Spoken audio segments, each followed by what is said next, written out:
Hi everyone, in this video we are going to learn about 30 AML red flags analysts commonly use to detect financial crimes.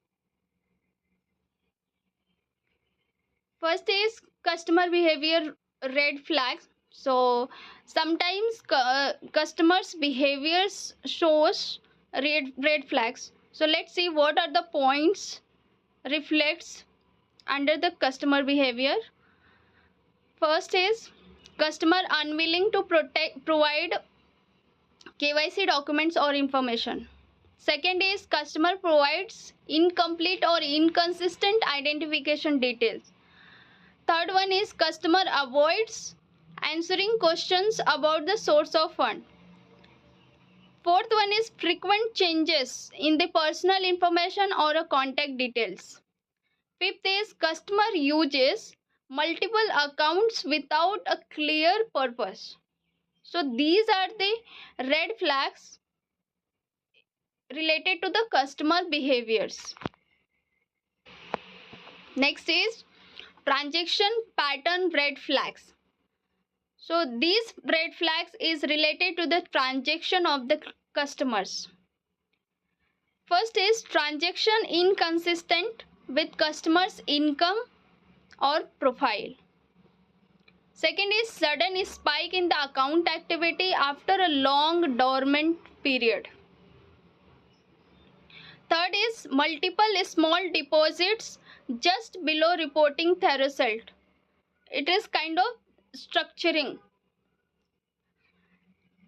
Fourth is rapid movement of funds in and out of the accounts. And fifth one is large cash transaction with no clear business reason. Third is geographic risk red flags. So let's see. First is transaction involving high risk or sanctions jurisdictions. Second is payments routed through multiple countries without clear reasons. Third is transfers to countries unrelated to the customer's business and residence. The fourth one is frequent international transfers with unclear purpose. And fifth is transactions involving countries with weak AML regulations. Now fourth is counterparties and relationship related red flags. First is multiple deposit from unrelated third parties. Second is payment to the numerous beneficiaries with no clear relationship. Third is use of intermediaries accounts to move funds. Fourth is transfer between accounts controlled by the same customers without clear purpose. And fifth is payment to newly created or unknown accounts. Now, business and corporate related red flags. First is complex ownership structure with unclear beneficial owners. Use of shell companies with little or no operational activity. Third one is company transactions inconsistent with stated business activity. And fourth one is large transaction involving newly established companies. So these are the red flags related to the business and corporates. Next is cash and payments methods related red flags. First is heavy use of the cash in business that typically do not operate with cash. Second is frequent ATM withdrawals shortly after deposits. And third one is deposits made at different branches or location in a short period. So these are the three red flags related to the cash and payments method. Now, emerging risk red flags. Transfers involving cryptocurrency exchanges without clear explanation, transactions linked to online investments scams or fraud schemes, funds rapidly moved across the multiple accounts to obscure the audit trails. So these are the three main red flags related to the emerging risk red flags. How AML analysts use these red flags?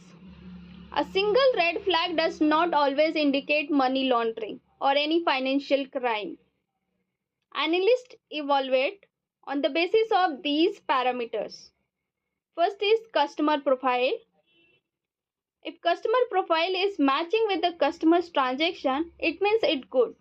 But if it is mismatching, then it is suspicious and it is a red flag. Transactional behavior. If transaction is previously is very normal and now he is doing a very large amount of transaction, he is depositing large cash, so it is showing a red flag related to the transactions. Third is geographic risk. If any entity or any customer is doing business with the sanctioned countries or high risk country, that country which have lots of corruptions and fraud related activity, their regulatory body is not that much strong. So when any customer doing business with those kind of entity, it is showing a red flag.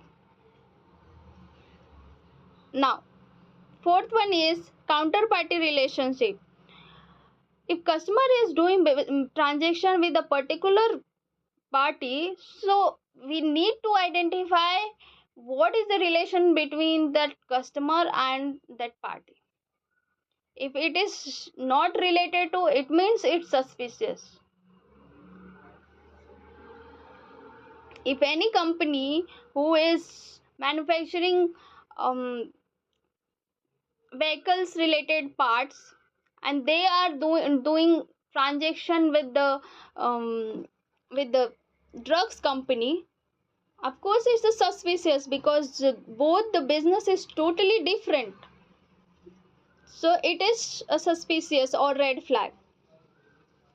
Last one is economic purpose of the transaction. So we need to check what is the purpose of the transaction of the client. So these are the parameter on the basis of analysts identify red flags and they are identifying financial crimes related activity. I hope this video will be helpful for all the